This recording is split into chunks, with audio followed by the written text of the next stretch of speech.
Assalamualaikum warahmatullahi wabarakatuh. Waalaikumsalam warahmatullahi wabarakatuh. Selamat pagi semuanya. Bagaimana hari ini kabarnya, baik semua kan? Alhamdulillah baik, Pak. Oke.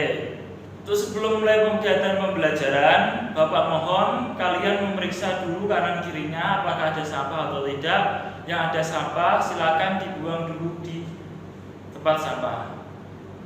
Oke. Sebelum mengawali kegiatan pada pagi hari ini, saya minta untuk ketua kelas memimpin doa. Hari ini berdoa mulai. Berdoa selesai.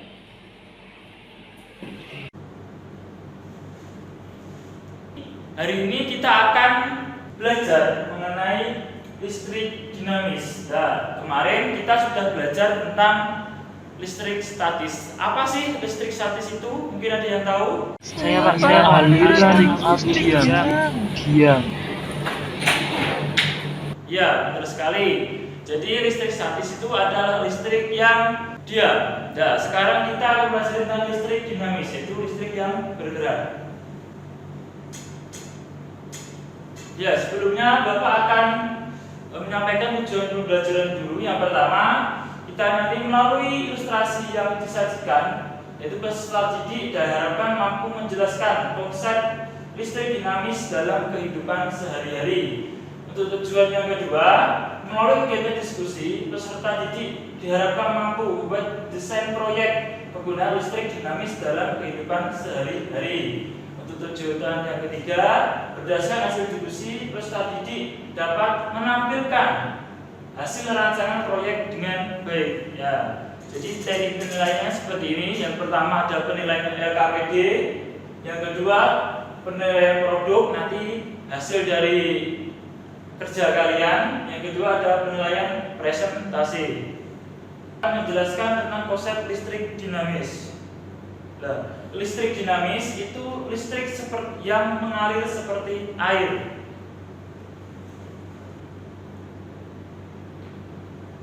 Nah, bisa dilihat, jadi listrik itu menentukan arus listrik dan arus elektron. Nah, tanda merah itu menandakan arah alur listrik. Nah, kalian bisa lihat, jadi ke sana. Kemudian yang biru itu menandakan arah elektron.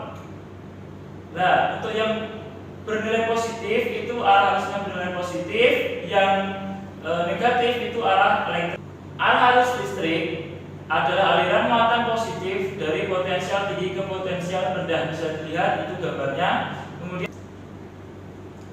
agar pembelajaran tidak membosankan, ya kita menyanyikan dulu lagu. Ada lagu nasional. Selamat ya.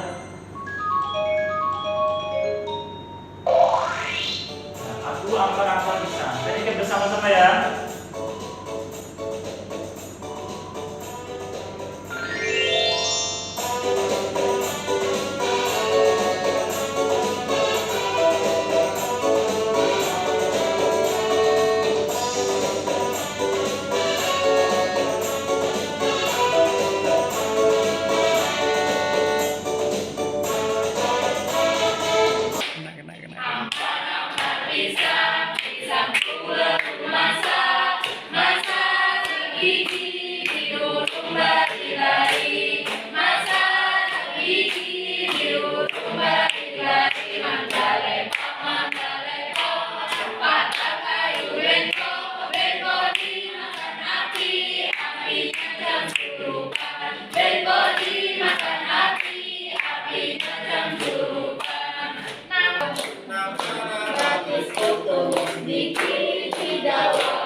Bagaimana lagunya tadi? Bagaimana? Sudah fresh belum setelah mendengarkan lagu tadi? Oke. Sekarang kita akan melanjutkan materi, yaitu dengan menentukan syarat arus listrik dan part mengalir pada suatu rangkaian. Nah, kalian bisa lihat yaitu ada rangkaian terbuka dan rangkaian tertutup. Nah, untuk rangkaian terbuka itu lampunya mati, ya kan? Dan arus listrik tidak mengalir. Jadi karena sakralnya itu dimatikan, itu lampunya mati. Sedangkan rangkaian tertutup itu lampunya menyala dan arusnya mengalir. Jadi kalau salah satu itu dimatikan, pada rangkaian terbuka itu mati dan pada rangkaian tertutup itu tetap bisa menyala.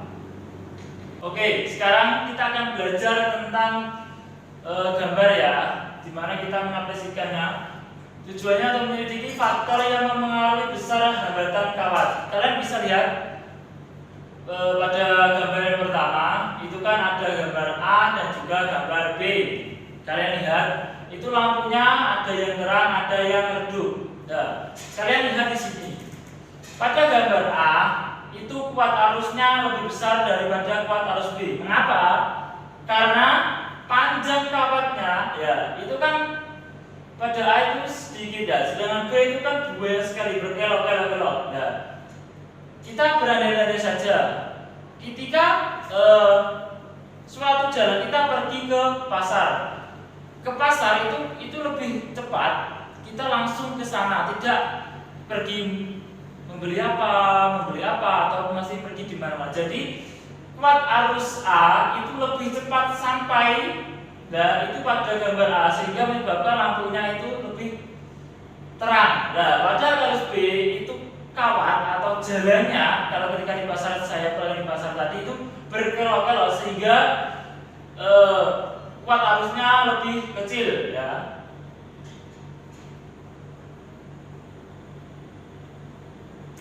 Kita lihat di gambar 2. Sama seperti tadi, variabel dinamisnya adalah jenis kawat, variabel responan hambatan, dan juga variabel kontrol dan baca luas penamaan kawat. Jadi, kalian lihat gambar A dan gambar B. Nah, tadi kan yang lebih terang gambar A, sekarang gambar A itu lebih redup. Kenapa? Karena kuat arus A itu lebih kecil ketimbang kuat arus B. Ya, kenapa? Karena hambatannya R-nya, ya kan? Itu lebih besar A dibanding RB. Oke, sekarang kalian lihat itu ada nomor 3 ya. Gambar nomor 3 itu ada gambar A dan juga gambar B.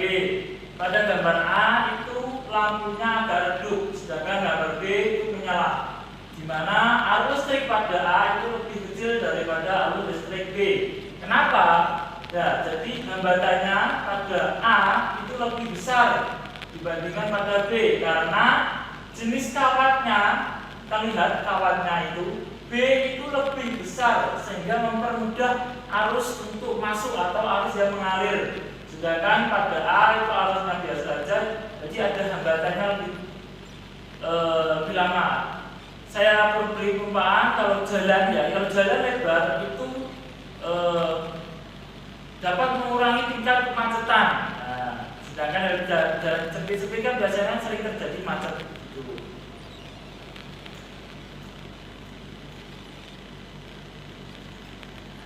Berdasarkan apa yang telah kita pelajari di gambar 1, 2, 3, ada jadi faktor-faktor yang mempengaruhi besar hambatan pada kuat listrik itu yang pertama ada kawat ya, itu ada pertama ada panjang kawat, yang kedua ada luas penampang kawat, yang ketiga adalah hambatan jenis kawat. Diperoleh rumus R sama dengan P L dibagi A. R itu adalah hambatannya, L itu adalah panjang kawat, A adalah luas penampang kawat, dan P adalah hambatan jenis kawat. Selanjutnya kita akan belajar tentang konduktor dan juga isolator. Yang pertama kita kayu. Kayu kita masukkan ke dalam rangkaian listrik ya, ada saklar, kita masukkan. Nah, di situ lampunya tidak menyala, ya, sehingga kayu disebut dengan isolator. Selanjutnya kita masukkan plastik. Plastik di situ kita masukkan ke dalam rangkaian dan lampunya tidak menyala. Itu menyebabkan plastik termasuk ke dalam isolator. Selanjutnya adalah aluminium. Aluminium kita masukkan, di situ lampu menjadi menyala. Jadi otomatis aluminium itu termasuk dalam konduktor atau sebagai benda yang dapat mengantarkan listrik. Selanjutnya kita ke yang keempat adalah besi. Besi kita masukkan dalam listrik. Lampunya juga menyala. Besi termasuk dalam konduktor juga. Selanjutnya yang kelima adalah tembaga. Tembaga kita masukkan, terjadi lampu juga menyala. Itu tembaga termasuk dalam konduktor. Sekarang kita akan belajar mengenai hukum satu Kirchhoff, di mana nanti ada rangkaian seri dan paralel. Untuk kalian lihat gambarnya, pada rangkaian seri itu lampunya itu letaknya sejajar, ya, di mana rangkaian tidak berjabang atau arusnya di mana-mana. Jadi kalian lihat, jika lampu L1 itu mati, otomatis nanti L2-nya juga akan mati. Kenapa? Karena arusnya itu terpotong. Jadi rangkaian seri itu berjalan hanya pada satu arus saja. Jika rangkaian sehingga menyebabkan jika L1 mati maka L2 juga akan mati. Selanjutnya kita ke rangkaian paralel. Bisa dilihat gambarnya, rangkaian paralel itu cabang ya bertingkat seperti ini. Bisa kalian lihat. Itu ada gambar L1, L2. L1 adalah lampu 1 dan lampu 2. Jika pada L1 itu mati, maka L2 akan tetap menyala. Kenapa? Karena itu lampu L1 itu tidak berpengaruh pada lampu 2, ya kan? Kenapa? Karena pada hukum Kirchhoff itu sendiri itu berlaku I masuk sama dengan I keluar. Jadi jika lampu 1 itu mati, maka arus listrik yang mengalir itu difokuskan semua kepada L2. Jadi L2 itu nanti akan terlihat lebih terang gitu. Jadi kenapa? Karena arus listrik yang mengalir itu semua dimasukkan ke L2-nya. Untuk membuat rangkaian listrik, praktek rangkaian listrik itu membuat senter.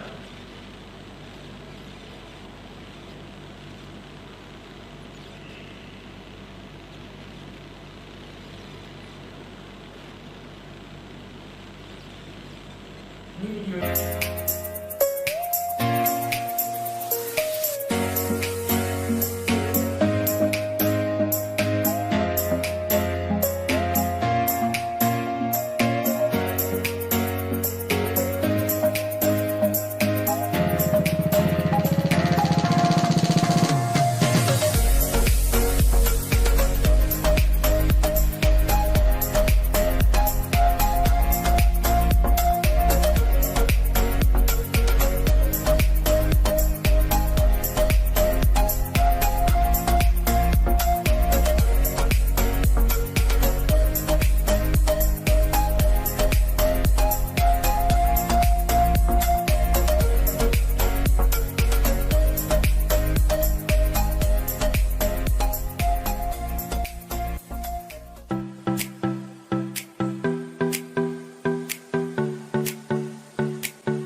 Ya, sekarang Bapak akan membagi tugas, berikan tugas kalian mengerjakan LKPD sekarang bentuk kelompok menjadi 5 kelompok.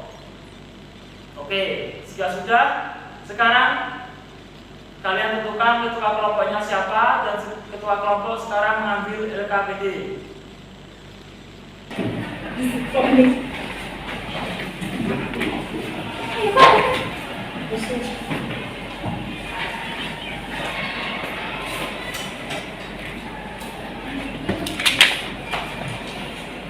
Oke, sudah dapat semua LKPD-nya? Oke, sekarang Bapak akan menjelaskan tentang halaman yang pertama, itu ada lembar kerja peserta didik. Di situ ada identitas tentang nama kelompok, anggota kelompoknya siapa saja sudah dituliskan. Yang ada halaman kedua itu ada nama produk. Ya, tadi kan Bapak tugasnya suruh kalian membuat nanti letter secara sederhana. Nah, berdasarkan video tadi kan, alat-alatnya dan bahannya nanti silakan ditulis di situ. Mungkin jika kalian berkreasi menambah apa atau apapun, silakan ditulis. Kemudian di situ halaman 3 ada waktu pengerjaan proyek. Waktu pengerjaan proyek ini maksud saya, jika nanti kalian kan bisa menyicil di rumah itu mencari perlengkapan ataupun istilahnya mencoba-coba dulu lah membuatnya seperti apa, itu nanti bisa kalian tulis tanggalnya, kalian mengerjakan tanggal mengerjakan waktunya mengerjakan berapa, kegiatannya apa. Nah di sini untuk sekarang kalian Bapak suruh untuk mendesain produk atau mendesain gambar, kira-kira gambar center yang akan kalian buat itu seperti apa. Oke, Bapak kasih waktu 5 menit, silahkan mengerjakan.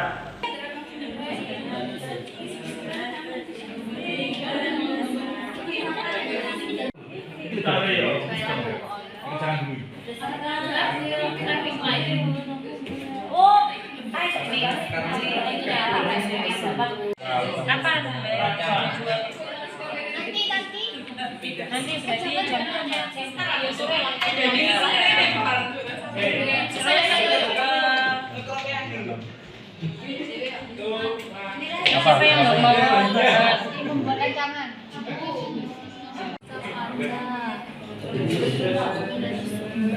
Kemudian miniatur mobil kan bisa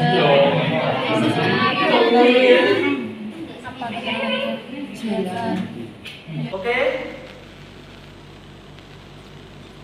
Apakah sudah semua? Oke, sekarang kalau sudah semua, ketua kelompok silakan mengumpulkan LKPD-nya.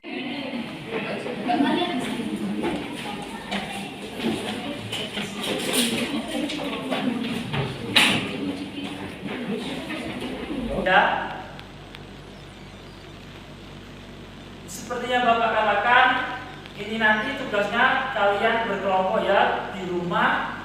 Nanti kalian bisa saling berkontakan atau dengan teman kalian, kelompok kalian, kira-kira waktu pengerjaannya kapan dan di mana. Nanti kan ini hasil KTP-nya bawa-bawa, nanti kalian tulis saja waktu dan kegiatannya kalian tulis di kertas kalian dulu. Sekian dari pembelajaran hari ini. Mungkin ketua kelas dipimpin berdoa, silakan. Pembelajaran hari ini marilah kita berdoa. Berdoa mulai.